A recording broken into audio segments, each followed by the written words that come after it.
ಧನುರಾಶಿ ಅಂದ ತಕ್ಷಣ ಎಲ್ಲರಿಗೂ ಇದೊಂದು ರಾಶಿಚಕ್ರ ಅಷ್ಟೇ ಅನ್ಸುತ್ತೆ. ಆದ್ರೆ ಇದು ಅಷ್ಟಕ್ಕೆ ಸೀಮಿತವಲ್ಲ. ನಮ್ಮ ಇಡೀ ಗ್ಯಾಲಕ್ಸಿಯ ಹೃದಯಕ್ಕೆ ಅಷ್ಟೇ ಅಲ್ಲ, ಪ್ರಾಚೀನ ಪುರಾಣಗಳಿಗೂ ಇದಕ್ಕೂ ಒಂದು ಆಳವಾದ ಸಂಬಂಧ ಇದೆ. ಬನ್ನಿ, ಈ ಕಾಸ್ಮಿಕ್ ಆರ್ಚರ್ನ ಕಥೆಯನ್ನ ಒಂದೊಂದಾಗಿ ಬಿಡಿಸಿ ನೋಡೋಣ. ಸರಿ, ನಮ್ಮ ಈ ಪಯಣವನ್ನ ಎಲ್ಲಕ್ಕಿಂತ ದೊಡ್ಡ ಸ್ಕೇಲ್ ಅಂದ್ರೆ ಬ್ರಹ್ಮಾಂಡದ ಮಟ್ಟದಿಂದಾನೇ ಶುರು ಮಾಡೋಣ. ಯಾಕಂದ್ರೆ ಖಗೋಳಶಾಸ್ತ್ರದಲ್ಲಿ ಧನುರಾಶಿಗೆ ಒಂದು ವಿಶೇಷವಾದ ಆಳವಾದ ಮಹತ್ವವಿದೆ.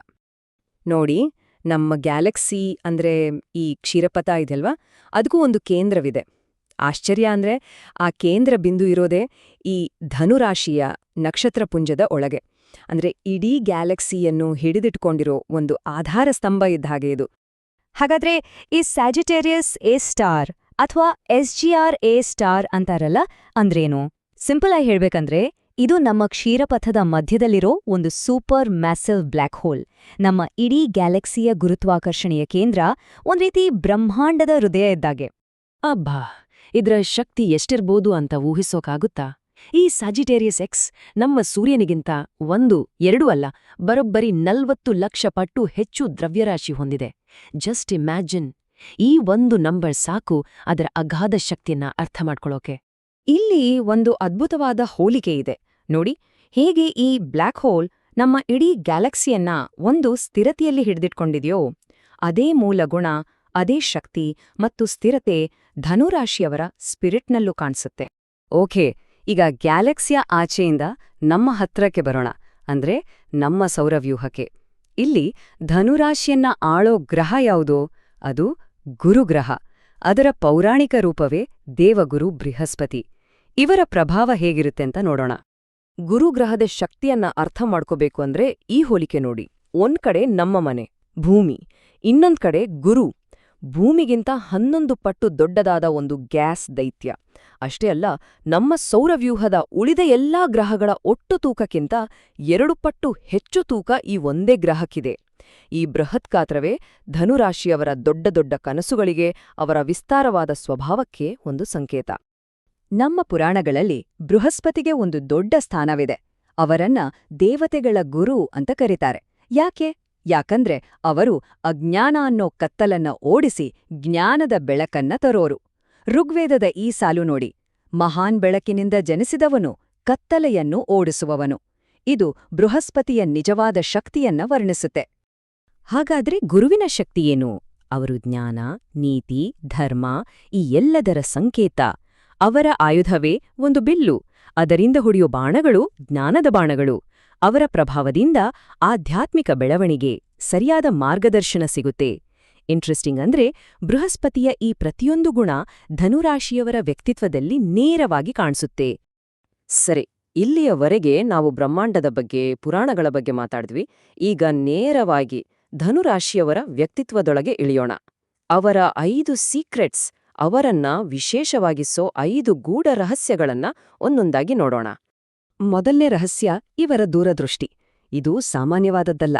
ಇವರು ಸುಮ್ನೆ ಪ್ಲಾನ್ ಮಾಡಲ್ಲ, ಬದಲಿಗೆ ದೊಡ್ಡ ದೊಡ್ಡ ಸಾಮ್ರಾಜ್ಯಗಳನ್ನೇ ಕಟ್ಟೋ ಕನ್ಸು ಕಾಣ್ತಾರೆ. ಗುರುಗ್ರಹದ ಆ ವಿಸ್ತಾರವಾದ ಶಕ್ತಿಯಿಂದ ಇವರು ಯಾವಾಗ್ಲೂ ಆಶಾವಾದಿಗಳಾಗಿರ್ತಾರೆ. ಬೇರೆಯವರಿಗೆ ಇದು ಅಸಾಧ್ಯ ಅನ್ಸೋ ಗುರಿಯನ್ನ ಇವರು ಬೆನ್ನಟ್ಟಿ ಸಾಧಿಸ್ತಾರೆ. ಎರಡನೇ ರಹಸ್ಯ, ಇವರ ಮುಂದೆ ಸುಳ್ಳು ಹೇಳೋದು ತುಂಬಾ ಕಷ್ಟ. ಯಾಕೆ ಗೊತ್ತಾ? ಇವರ ಅವಲೋಕನ ಶಕ್ತಿ ಸಿಕ್ಕಾಪಟೆ ಶಾರ್ಪ್. ಯಾರಾದ್ರೂ ಸುಳ್ಳು ಹೇಳ್ತಿದ್ರೆ, ನಟಿಸ್ತಿದ್ರೆ ಅವರ ಸಣ್ಣಪುಟ್ಟ ವರ್ತನೆಯಿಂದಾನೇ ಕೆಲವೇ ನಿಮಿಷಗಳಲ್ಲಿ ಪತ್ತೆ ಹಚ್ಚಿಬಿಡ್ತಾರೆ. ಇವರನ್ನ ಮೋಸ ಮಾಡೋದು ಅಷ್ಟು ಸುಲಭವಲ್ಲ. ಮೂರನೇ ರಹಸ್ಯ, ಇವರ ಸ್ಪಿರಿಟನ್ನ ಕಂಟ್ರೋಲ್ ಮಾಡೋಕ್ಕಾಗಲ್ಲ. ಯಾಕೆಂದ್ರೆ ಸ್ವಾತಂತ್ರ್ಯವೇ ಇವರ ಉಸಿರು. ಇವರಿಗೆ ಇವರದ್ದೇ ಆದ ನಿಯಮಗಳಿರುತ್ತೆ. ಯಾರಾದ್ರೂ ಇವರನ್ನ ಕಟ್ಟುಪಾಡಿಗೆ ಒಳಪಡಿಸೋಕೆ ಪ್ರಯತ್ನಿಸಿದ್ರೆ ಖಂಡಿತ ಅವರು ಅಲ್ಲಿಂದ ದೂರ ಹೋಗ್ತಾರೆ. Freedom is everything. ನಾಲ್ಕನೇ ರಹಸ್ಯ, ಸಂಕಷ್ಟದಲ್ಲಿ ಇವರ ಸಂಯಮ. ಇದು ನಿಜಕ್ಕೂ ಅದ್ಭುತ.